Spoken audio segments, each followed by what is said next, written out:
Temos connosco o grandioso Joaquim Nicolau, um homem do teatro, da televisão e do cinema, fazer 40 anos de carreira em breve, e é o nosso convidado do 5º episódio do podcast Rerun This City. Obrigado, Joaquim, por vires. Obrigado, eu.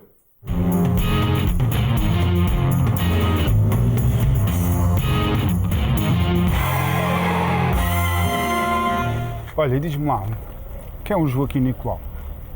Toda a gente te conhece, tu és famosíssimo. Não, olha, aqui ninguém me conhece, os turistas não me conhecem, estás a ver? Ainda bem. Ainda bem. Assim estás à vontade. Sim.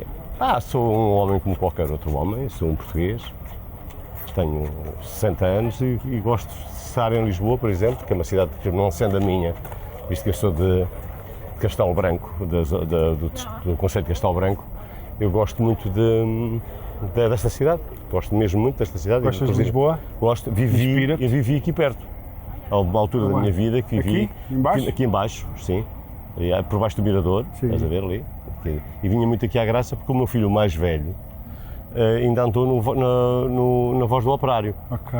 Aquele teatro que está além, é um teatro que está ali que eu... Aqui, não é? Sim. Que tem aquela verde. Sim. Fomos, de certa maneira, fui uma das pessoas que participou na inauguração deste teatro, quando ele foi reabilitado e refeito. Então, e depois há esta cidade maravilhosa em que tu vês. Olha, e a televisão, como é que aparece? A televisão é um surgimento natural da vida de qualquer artista, ou seja, ela tem muita importância, a televisão ganha muita importância nos anos 2000 e sobretudo nas novelas.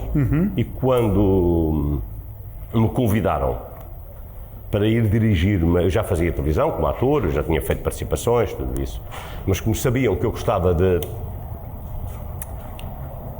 direção e que já tinha feito direção, já tinha feito em teatro, tudo isso, eu fui fazer direção de uma novela, Os Jardins Proibidos. Sim. Eu fiz a direção dessa novela, foi a minha primeira novela, foi muito complexo porque tinha atores muito mais velhos que eu, muito mais experiência e tudo isso, mas isso é como tudo na vida. Claro. Comecei a dirigir essa novela e foi engraçado, comecei a aprender também, porque não é, a gente não chega lá e não sabe tudo, a gente aprende com os que já estão, os que sabem. Então comecei a fazer a direção dessa novela. Mas como é que te sentiste quando foste para a televisão? Quando te convocaram, qual é que foi? Senti que fazia parte. É engraçado, eu não fiquei muito eufórico. Era como se fosse natural para mim isso acontecer. Okay. Fazia parte do processo, fazia parte do meu progresso artístico, fazia parte do meu trabalho. É como se fosse um processo natural, percebes? Para mim, eu encontrar a televisão fazia parte de um processo natural. Ou seja, a menos que eu não quisesse fazer. Claro. Eu nunca me opus a nada disso, acho que são tudo disciplinas. Faz parte da minha profissão. E então entrei naturalmente na televisão, e é lógico que a televisão, devido à sua consistência de indústria e de ter mais potência, podia oferecer melhores salários, podia oferecer melhor trabalho, podia oferecer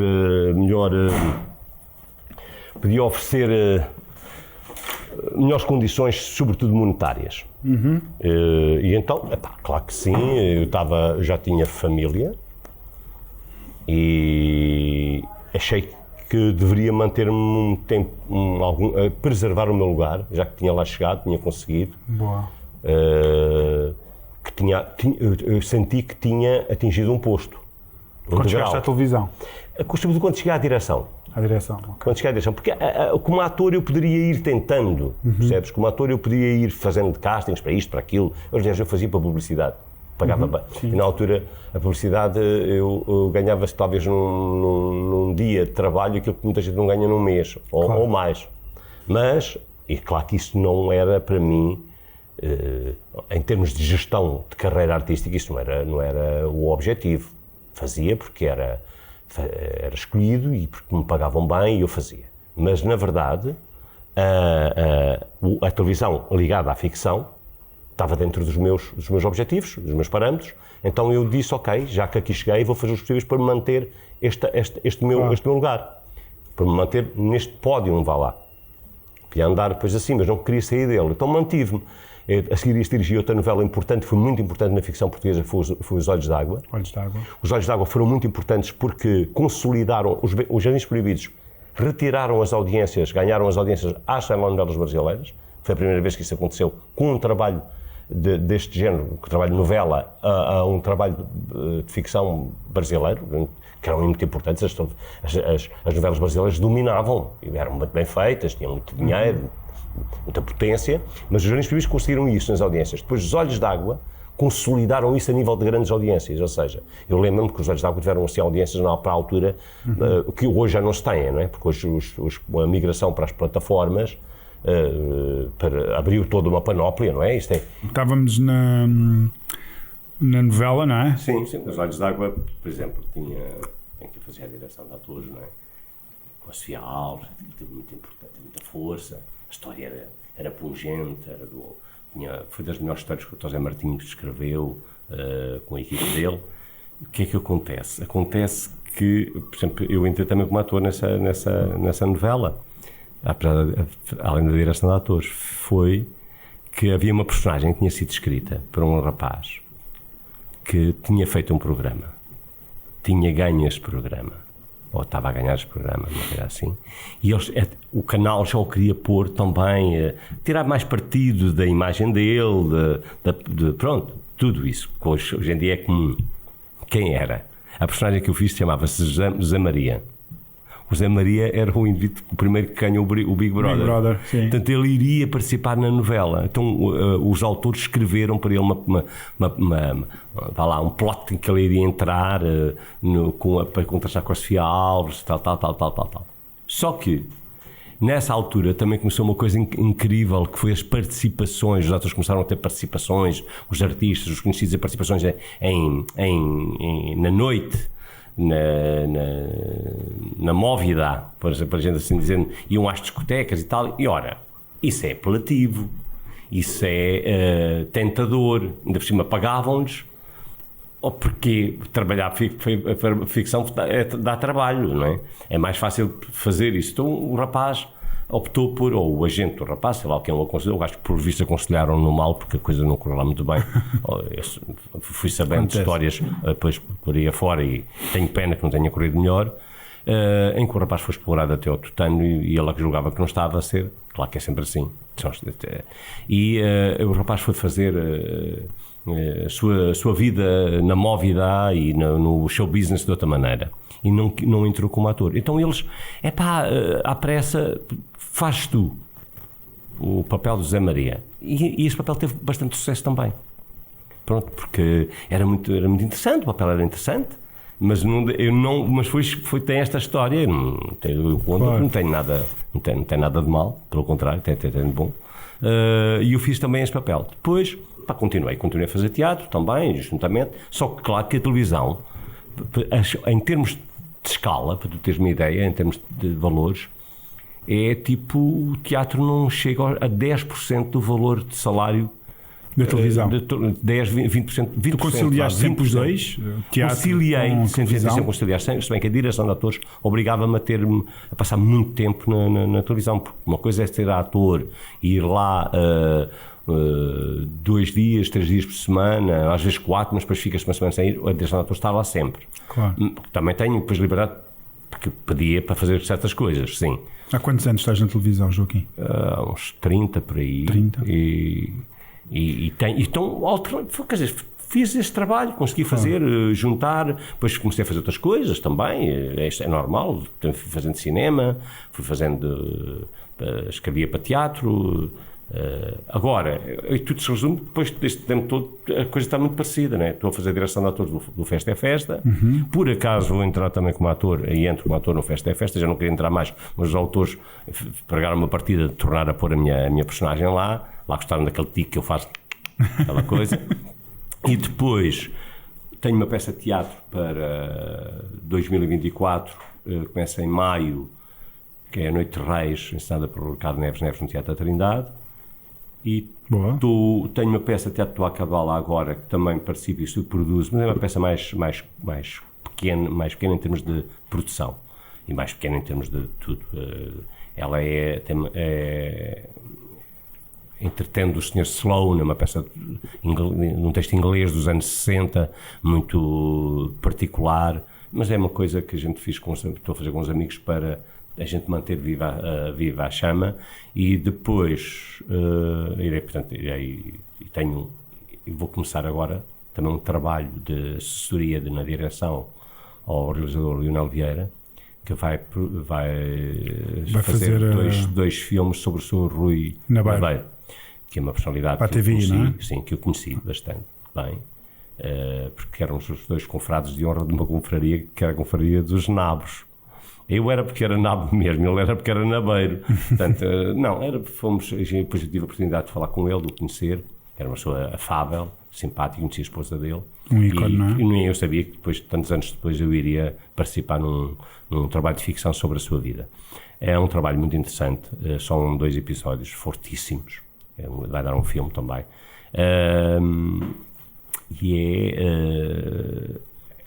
muito interessante porque tenho que o fazer também paralelamente, é mais curto, eu aceitei fazer este trabalho, criar um elenco para essa, porque não é fácil, porque tu estás a trabalhar, por exemplo, um elenco de ficção, que tu não sabes quem é totalmente ficção, tu podes ver este ou aquele, claro. Mas um trabalho baseado numa figura real, ainda por cima tão próxima, ícone, tão poderosa, tão não é? poderosa, nós temos de ter algum cuidado nas escolhas, como é que nós vamos propor as coisas, quem é que é o ator, quem é que são as atrizes, quem é que são tudo isso. E isso vai ser filmado em Campo Maior, e é um dos trabalhos que agora também me absorve. E depois espero que em 2024 ainda consiga fazer um trabalho já há muito que eu tenho no Prel, que é um trabalho pessoal, que tem a ver comigo, com a minha vida, comigo, só seja de uma forma ficcionada, baseado, não é? Não vou contar a minha vida, faço isso aqui no teu podcast, pronto, eu acho que sim, que as pessoas têm, eu sou uma figura pública, não tenho segredos para ninguém nesse aspecto. A questão é que ali é uma conversa que eu imaginei com o meu pai, que tem 102 anos. Teu pai está vivo? Está vivo, tem 102 anos. E eu queria estrear essa peça com o meu pai vivo, porque sou eu a conversar com o meu pai, se bem que o meu pai nunca vai lá estar, né? Está lá, é omnipresente. Chama-se Eu, o Meu Pai e os Girassóis.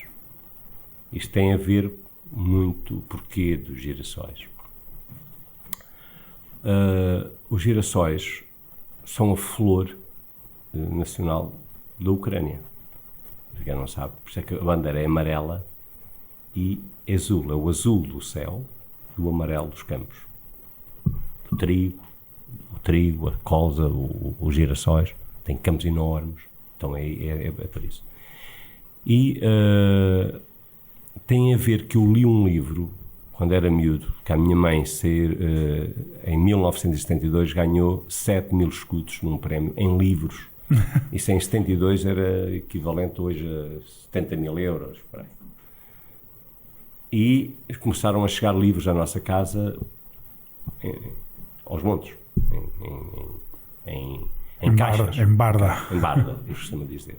E eu tinha acesso, já sabia ler, comecei a aprender a ler muito. Tinhas que idade nessa altura? Tinha para aí os meus 7 anos, para aí 7 anos. E eu já sabia ler, porque minhas irmãs ensinaram a ler muito cedo.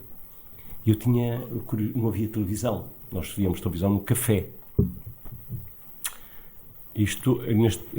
Deixa-me dizer daqui no teu podcast que se as condições hoje não são boas e que a gente deve lutar sempre para que elas sejam melhores, isso é imperativo que a gente lute, sempre por melhores condições, por tudo melhor.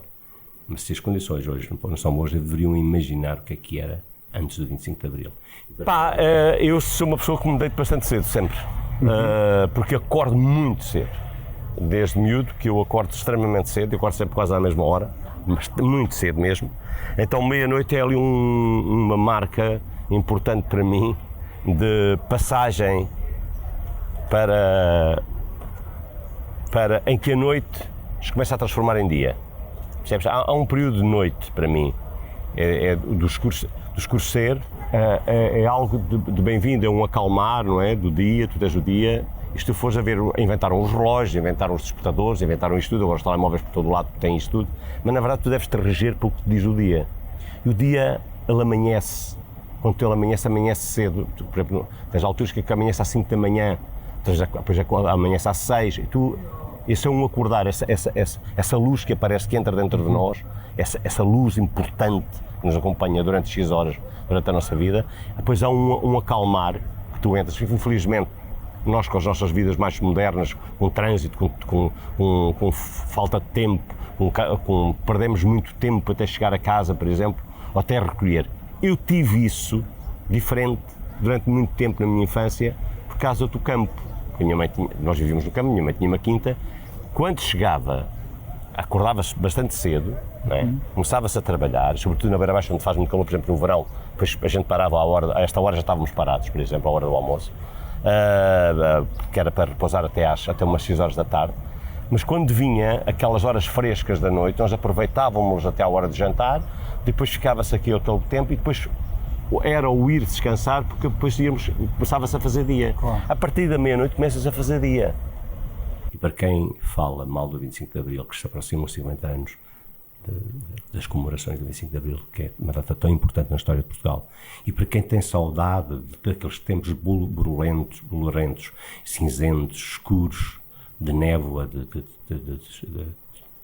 escuridão. Da opressão. Vejam bem, eu pertencia, só vos vou dizer isto, eu pertencia a uma família abastada, economicamente abastada, porque a minha mãe tinha uma quinta, era empresária agrícola e ganhava bem, fazia bons negócios, porque a minha mãe tinha queijo, tinha essas coisas. O meu pai era funcionário público, portanto não era propriamente, eu vou falar do que é que me estava à volta. E se eu sinto isso, se eu vos digo que essa tal... À noite, tu perguntaste-me sobre a noite, ou vais-me perguntar sobre a noite, mas a noite às vezes é tenebrosa, não é? Em vez de ser de descanso e de ser de transição para amanhã, muitas vezes ela prolonga-se na noite, e será sempre a noite. Portugal vivia uma grande noite, e para tu veres, nós que éramos abastados, não havia nem rede elétrica, nem saneamento, nem água potável. Vivíamos dignamente e sabíamos viver, sim. Mas para ver televisão tinha que ir aos domingos e víamos ver os filmes de cowboys, essas coisas. Depois a minha mãe teve não tinha chegado, muito antes do 25 de Abril, antes não tinha chegado a eletricidade, minha mãe comprou uma televisão que funcionava com uma bateria. Não é que nós não tivéssemos possibilidades de ter as coisas, não existia, era maneira de as ter. Não havia como. Não havia rede elétrica, portanto, era-nos vedado muita coisa. Isto no Portugal inteiro, não era só ali, não havia, e durante muito tempo não houve. Portanto, quando me apareceram esses livros, para mim era como se eu pudesse viajar, era a minha televisão. Então fui começando a ler. E um dia caí sobre um livro que se chama Girassóis, Sunflowers, no seu título original, que é de um senhor chamado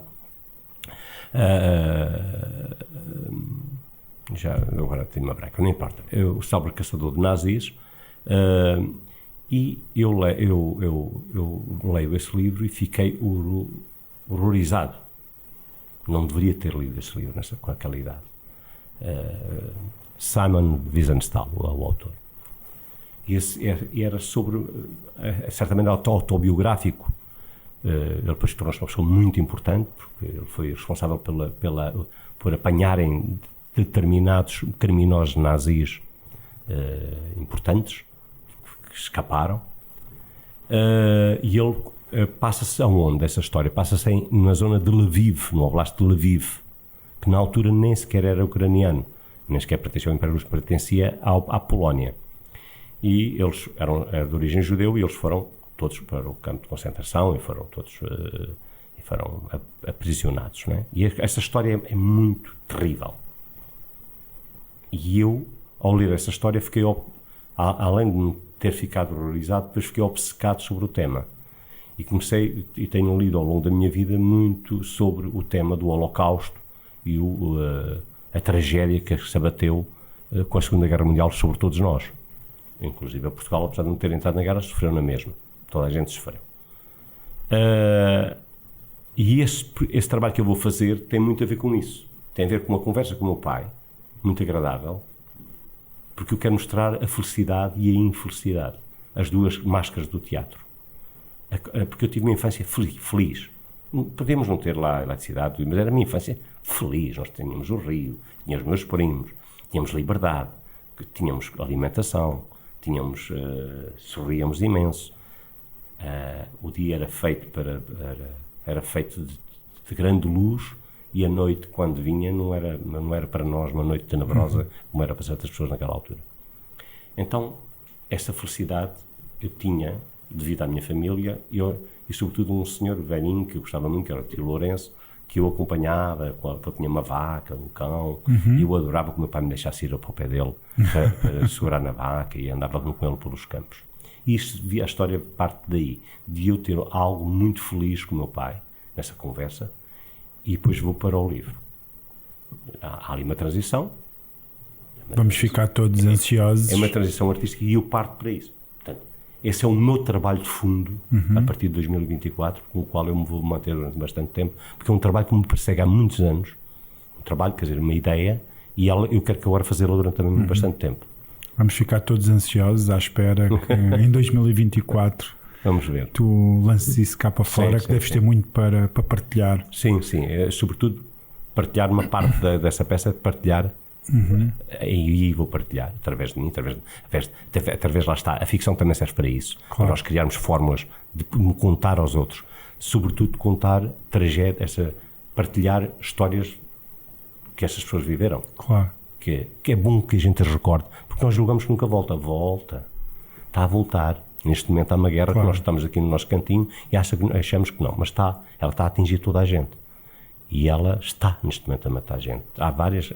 E nós estamos no século XXI e achamos que não é possível. É possível haver um doido, como houve um doido no outro lado e outros doidos, que façam isso. Hoje, que estou aqui a falar contigo, foi atribuído o Prémio Nobel da Paz a uma ativista iraniana. Pelos direitos, não só das mulheres, pelos direitos de toda a gente. E estás a ver, foi atribuído o Prémio Nobel da Paz a alguém que vive num país, esta pessoa está presa neste momento. Portanto, o nosso mundo, que seja, enquanto o temos agradável, que seja agradável. Estamos a falar de uma Lisboa agradável, que tem luz, que tem gente, que tornou-se cosmopolita, gente de todo o lado, tem turismo, tem pessoas que se tornam agradável. Não deixemos que ela se torne desagradável, como os dos outros já se tornaram. Para mantermos isto, temos que estar atentos. Claro. Temos que saber da nossa história. Temos que estar continuamente atentos, porque rapidamente tudo se pode degradar.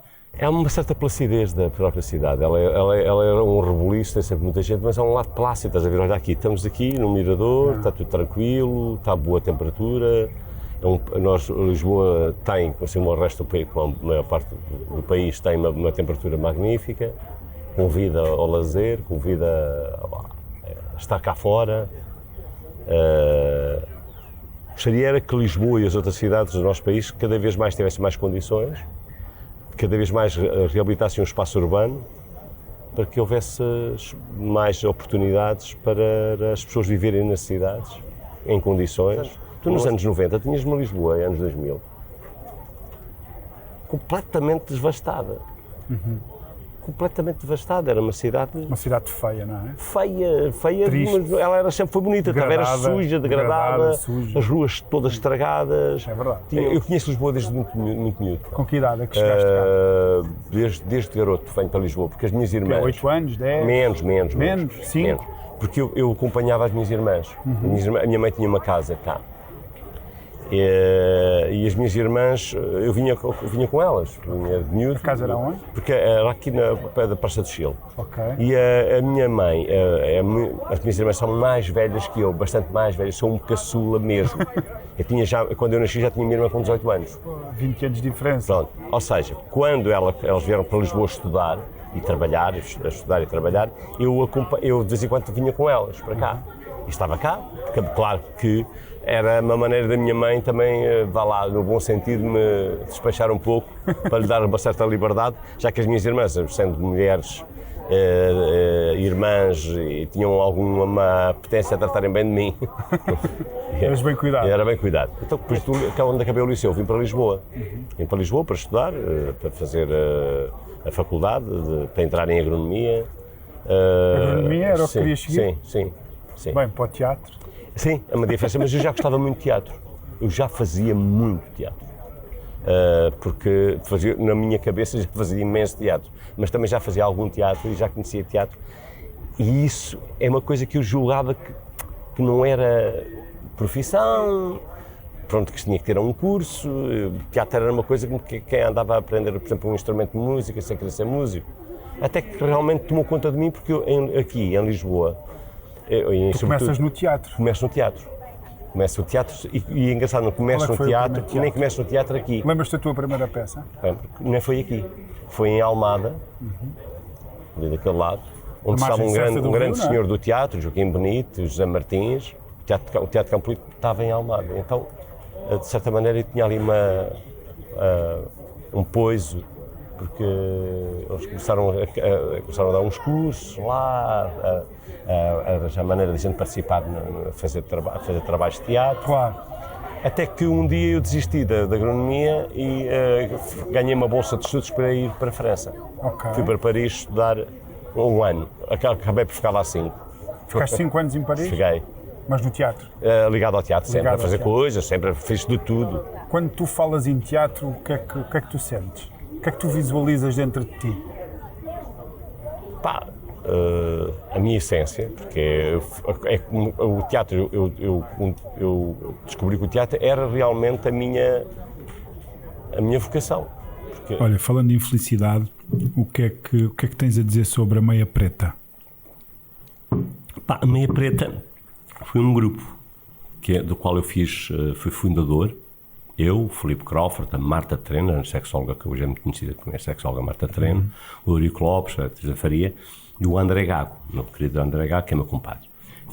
Decidimos fazer um grupo que tivesse como principal objetivo fazer comédia dell'arte. Comédia dell'arte é um género teatral muito especial, porque se trabalha com máscaras. Umas podem ser neutras, outras mas geralmente não são. Na comédia dell'arte elas são expressivas. E foi um grupo que arrancou muito forte. Fizemos um espetáculo muito forte, muito grande, cenas da comédia dell'arte, no Convento do Beato. Teve muita aderência. Nós, neste ano, recebemos logo, ainda havia os prémios do Estado, na altura, que eram os prémios Garrett de atribuição da companhia jovem que apareceu na altura, nós ganhamos esse prémio. Fizemos bons espetáculos. Foi uma parte da minha vida muito interessante, muito teatral, mesmo muito teatral,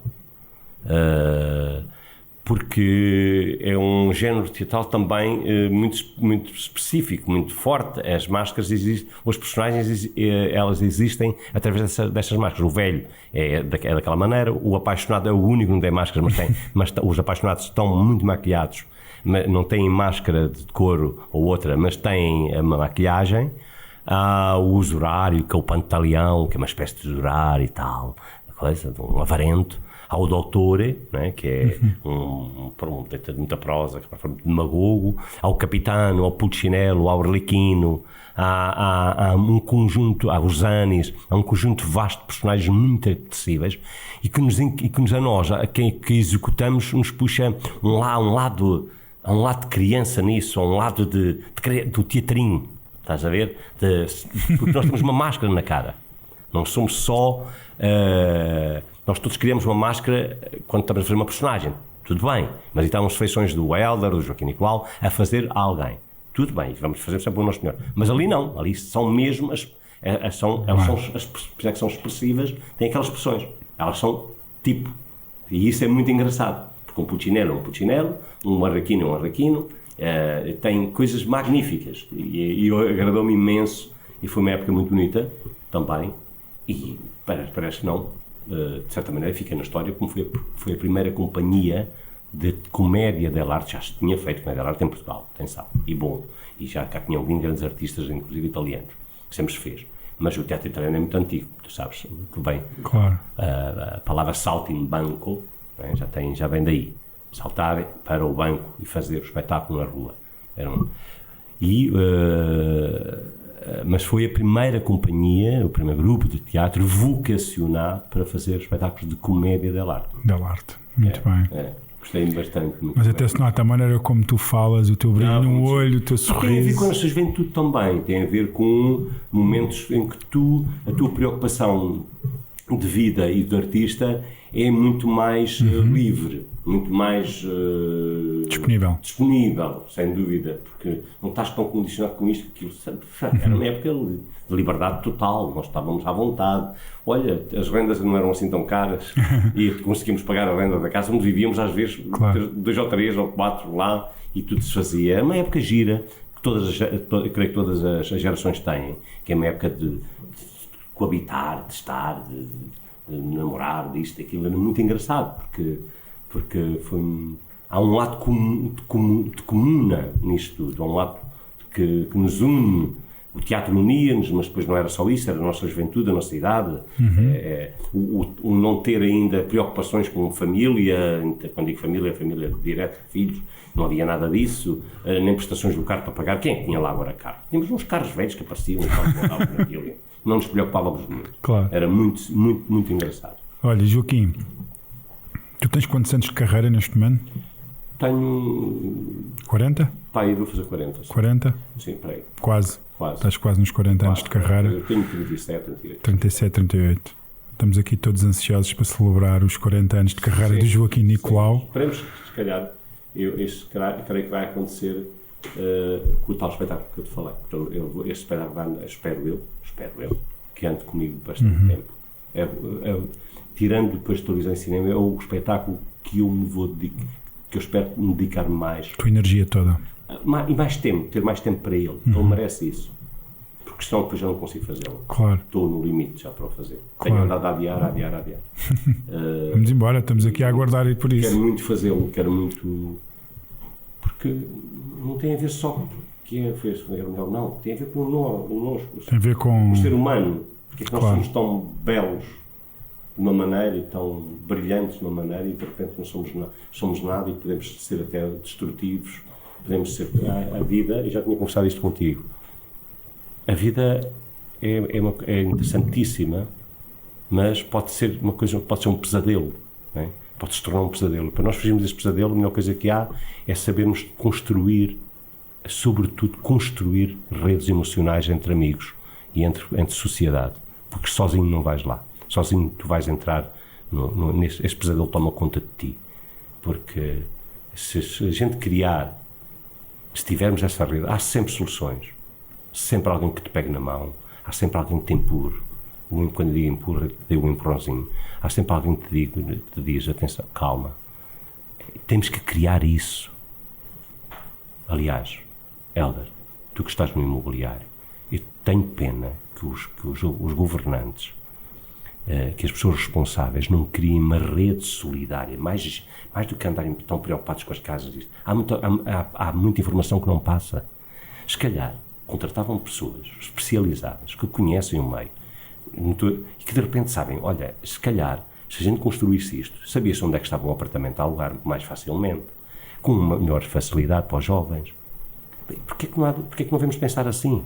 Não estamos a dizer que vai aparecer milhares e milhões para dar às pessoas. Não vai aparecer. Sejamos realistas. Não vão agora aparecer casas sem mais nem menos. Mas pode aparecer informação. Pode aparecer gente que saiba passar essa informação. E isso pode ser muito interessante. Começar por aí. Porque às vezes há muita coisa que às vezes não aparece porque há falta de informação. Há muita coisa que as pessoas ficam à toa. E agora o que é que eu faço? Para onde é que eu vou? Calma.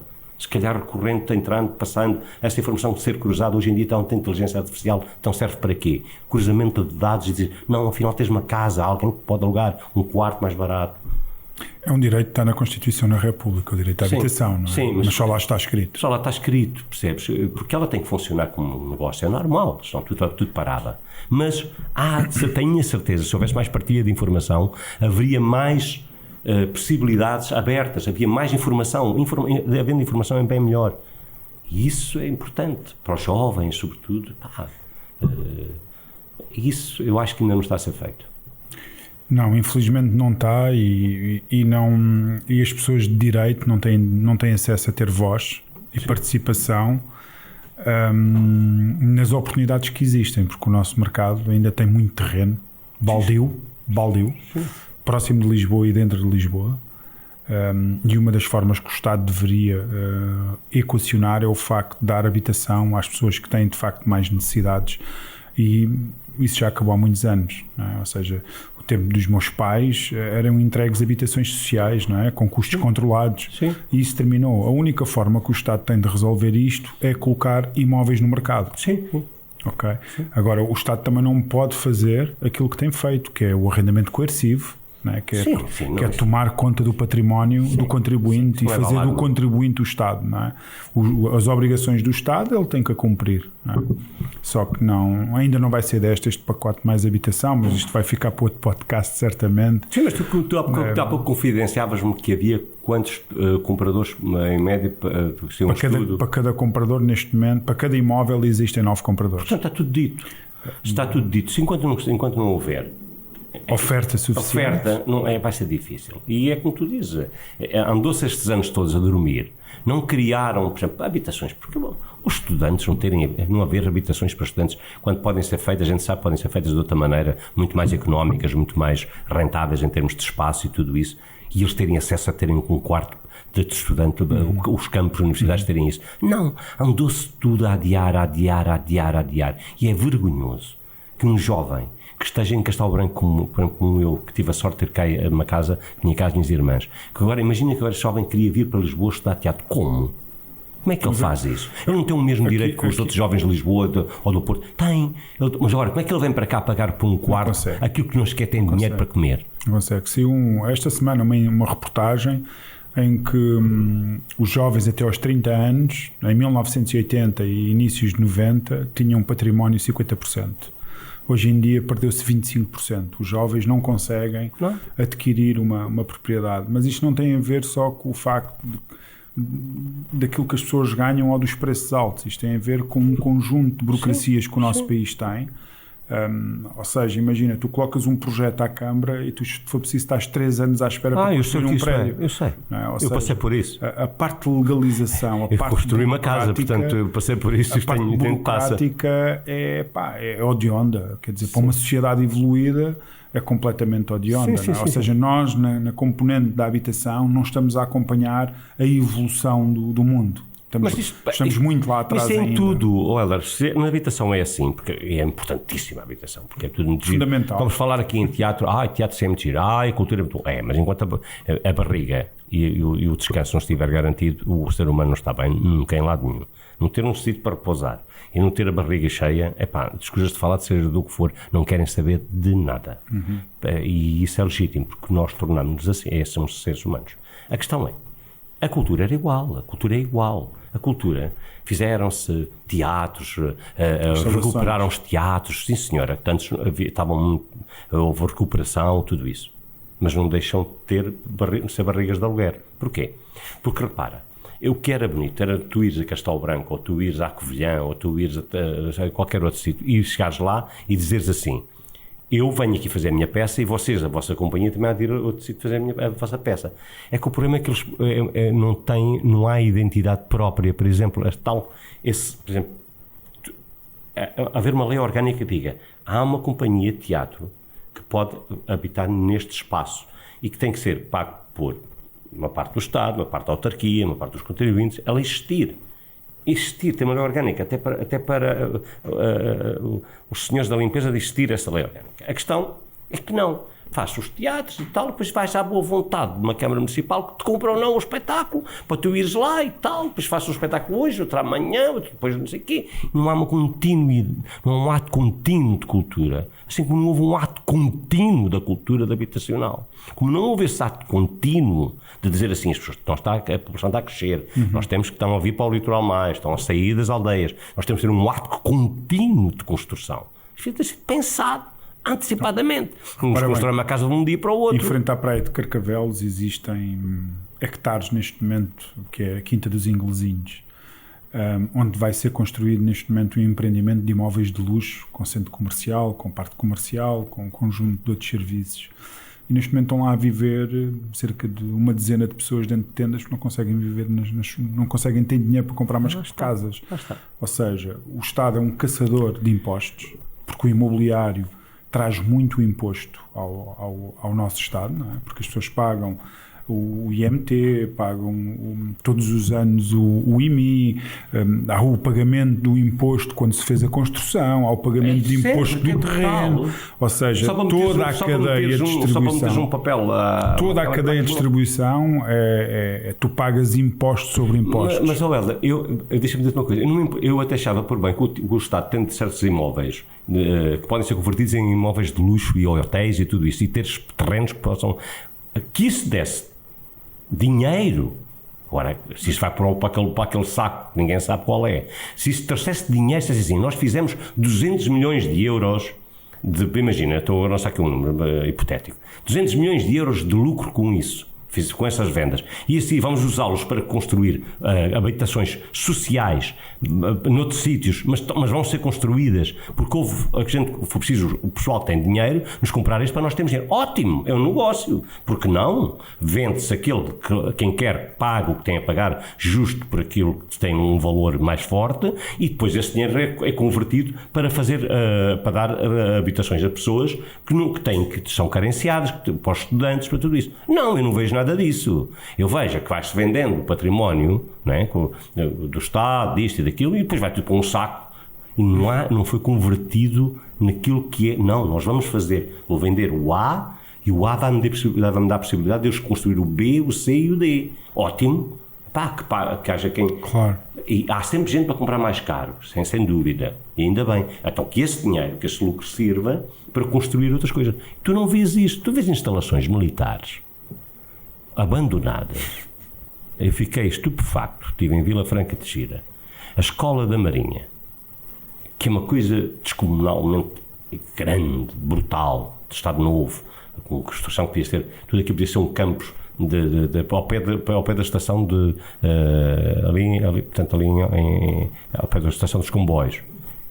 E tu vês aquilo tudo abandonado e tu dizes assim, mas isto não podia ter um fim? Podia. A propósito. Depois tu dizes, claro. aquilo tem lá amianto e não sei o quê. Então, mas o amianto está lá, não devia estar. Porque se ele lá está, não deveria estar. Ele nunca deveria lá estar. Mas retirar é caro. Mas ele nunca deveria lá estar, porque também faz mal aos outros. Não faz só mal a quem poderia ir para lá. Faz mal estando na natureza. Portanto, e tu não vês resoluções. Tu dizes, olhas para aquilo e sentes uma impotência e uma tristeza. Eu estava a olhar, tu não passas só hectares, são centenas e centenas de metros quadrados de construção, que está toda vazia, que podia ser ao pé de um meio de transporte fabuloso, que poderia pôr ali, sei lá, mil e tal estudantes a viver à vontade, e não, está tudo abandonado. Joaquim, neste pacote de medidas do Mais Habitação, que agora foram promulgadas pelo Estado, novamente, não vão resolver absolutamente nenhum desafio que nós temos na habitação para os próximos 10 anos. Na prática, o que está a ser feito é um pense rápido para limpar feridas. Há algumas medidas que de facto são incentivadoras para a cocriação de mais parque habitacional residencial, porque é de facto essa a grande necessidade neste momento, mas todas elas não vejo medidas concretas de construção de nova habitação a custos que sejam de facto compatíveis com os salários das famílias portuguesas. Só umas contas muito breves, só para nós termos percepção, com a nova atualização das taxas de juros, uma pessoa para adquirir um imóvel em Lisboa ou nas imediações de Lisboa, com um valor de 250 mil euros, tem que ter um rendimento líquido de agregado familiar de 4.500 euros. E a minha pergunta é, onde é que estão estes imóveis? Quando tu tens guardado... Não, e onde é que estão as pessoas a terem estes vencimentos? Sim, quando tu tens um país tem 1.000 euros de ordenado mínimo como base, como indicador. 80% da população portuguesa ganha até 1.000 euros. Até. Sim. Ok? É vergonha. Estamos a falar do cliente nacional, sendo que hoje em dia, em Lisboa, por exemplo, residentes não nascidos em Portugal, estamos a falar de 20%, ou seja, temos 2 milhões de habitantes em Lisboa, grande Lisboa, Sintra, Margem Sul, vamos a ampliar Lisboa a 3 dimensões, estamos a falar que 20% destes 2 milhões são clientes não residentes habitualmente em Portugal e com NIF de Portugal, mas sim da União Europeia ou do resto do mundo. Por isso, o grande desafio aqui está nos vencimentos, não é? Das próprias empresas e do próprio métier a nível de profissão, digamos assim, e depois termos imóveis a preços justos. Sabes que eu, na minha família, além dos meus filhos que já são trabalhadores, então também não conseguem, porque e trabalham sempre e têm um ordenado, os dois, e as mulheres deles e tudo isso. Eu vou-te só falar no meu exemplo. Eu sou casado com uma mulher que é professora há 30 e tal anos. A minha mulher é uma professora que, apesar de ter tido o vencimento congelado, aquelas coisas todas que a gente sabe, que andam aí na Berlinda, é professora. Uhum. Olha, hoje estou em greve, os professores. É professora. Se nós os dois fôssemos professores, garanto a ti que não conseguíamos comprar uma casa de 200 mil euros. Porquê? Porque o ordenado de um professor, de dois professores, não atinge sequer. Não atinge, porque estamos a falar do que é que fica, não é? O que é que resulta para comprar. Tu não poderias chegar ao pé de nenhuma, ninguém te emprestava dinheiro. E estamos a falar de um representante da classe média, que é o professor. Por exemplo, lembrei-me agora, tenho o meu filho mais novo, ele trabalha, tem tido bastante, tem tido sorte com o trabalho, ganha, para um jovem já ganha um ordenado, a mulher dele também, e posso-te garantir que das duas uma, ou eu ou alguém da família nos juntamos para lhe ajudar a ter uma entrada, porque ele nunca vai conseguir, porque o dinheiro que ele ganha é para pagar a renda da casa, que em Lisboa, como tu sabes, são caras, e para sobreviver e para ter pequenas coisas de jovem, para ter aquilo que eu há bocado te falei, de viver, de ser jovem. Porque, da maneira que as coisas estão, a exigirem uma entrada de X%, o banco exige, como é que só se, lá está, se eles ganhassem 4 mil euros, como não ganham 4 mil euros, nem 3 mil euros ganham juntos, portanto, têm que penar ainda bastante. E fica-se nisto. Mas também te digo, eles também, se pudessem dar uma entrada, iam dar uma entrada para onde? Uma casa aonde? Com esses valores não há. Nós sabemos que não há valores assim. Há muito pouco, é muito raro para ser. Só se forem para um apartamentozinho, com um quarto e aqui de claro. E isto resume-se a esta realidade. E não se deveria resumir a isso. Devia-se resumir a que haver todo um interesse, coletivo. Um maior interesse coletivo. Claro. E não é fazer um prédio e dois e dizer que meteram coisas ridículas, como eu ouvi hoje na rádio, que vão pôr-nos 100 casas em leilão por 18 concelhos. É a mesma coisa, tu tens uma fatia de pão e a juntares 20 pessoas e dizes que vais matar a fome. Quer dizer, é ridículo. Caímos, o Estado, além de não ter capacidade, ainda cai em situações ridículas e até caricatas. Deviam ter vergonha na cara. Olha, davam umas boas comédias para os malucos do riso. Sim, é uma comédia, porque é uma tragicomédia neste caso, porque dá vontade de rir, não é? Claro. Dá vontade de rir. O que é que diz Malucos do Riso? Os Malucos do Riso foi uma fase da minha vida artística muito interessante, porque além de me permitir um desafogo financeiro fantástico na altura, porque era um trabalho mais certo, e era muito bem, foi sempre muito bem recebido pela equipa na altura, a SP Filmes, de Jorge Marecos e de Pedro Martins, que tinha os estúdios na Barroca d'Alva, que é ali após lados de Alcochete, tanto falam do aeroporto, era e são, ainda lá estão os estúdios, e eu ainda ia para esses estúdios de barco, ainda não havia a ponte, ainda íamos de barco e depois aqui íamos uma bela viagem. Depois aqui íamos de transporte, tínhamos um transfer, não é? Que nos levava para os estúdios. Mas na verdade foi uma época muito bonita da minha vida, porque além de eu gostar muito de trabalhar com os meus colegas, com os meus amigos que faziam aquilo comigo, ficámos grandes amigos, o ambiente era maravilhoso. O ambiente de trabalho era maravilhoso, além de que era um programa hoje em dia. Além de que era um programa que tinha depois a correspondência do que lhe era pedido, que era sendo um programa de comédia e de sketches humorísticos, de granjear grande público. E ele teve durante 10 anos em primeiro lugar. Os Malucos do Riso tiveram 10 anos em primeiro lugar. Sempre. Bem, era um programa simples, eficaz, era um programa em que não tinha pretensões, não era as pretensões dele era agradar, fazer rir as pessoas. Fazer as pessoas que eram os malucos do riso. Fazer as pessoas que eram os malucos do riso. Fazer as pessoas. Aquele momento. Há um momento. Quem é que não gosta de ouvir uma anedota? Quem é que não gosta de ouvir uma boa história?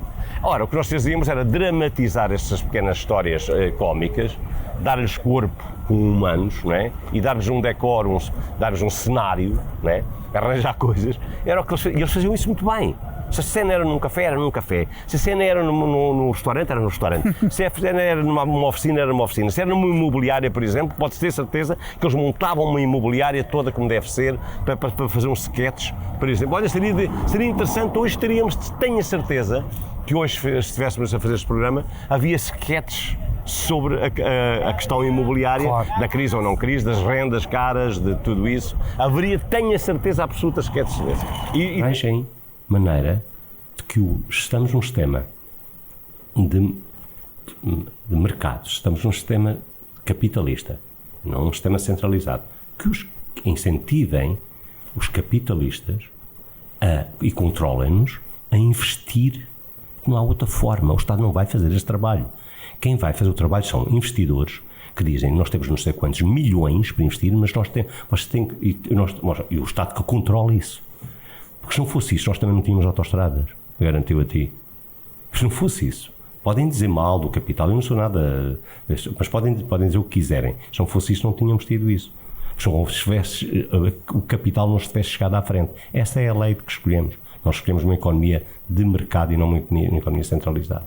Portanto, se escolhemos, se é a mais válida no mundo, que é a economia do capital, então saibamos utilizá-lo. Agora, quem é que vai investir se não os cativam, se não têm contrapartidas?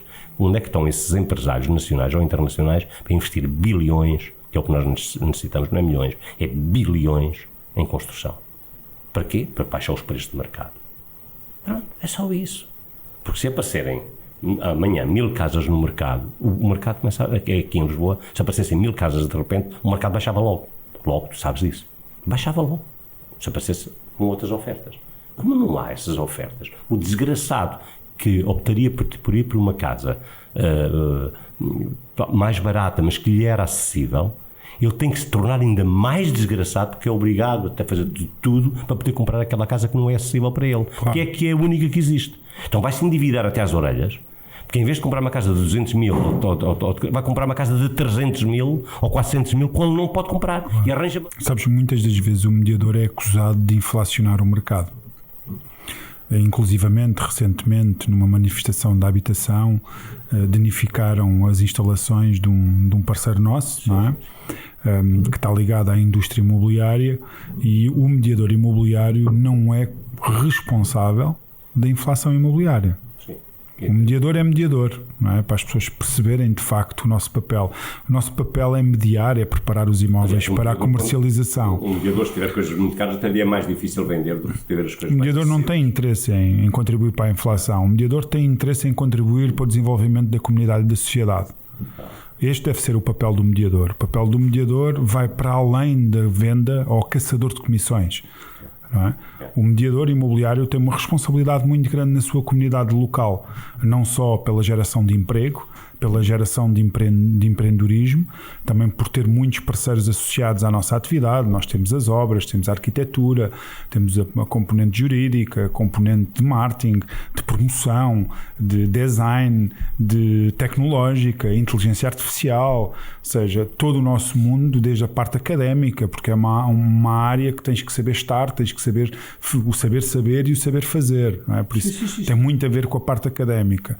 Hoje em dia a mediação imobiliária, pelo menos pelos valores que nós nos pautamos e pelos nossos pares, é muito mais do que caçar comissões e honorários. E vai para além disso.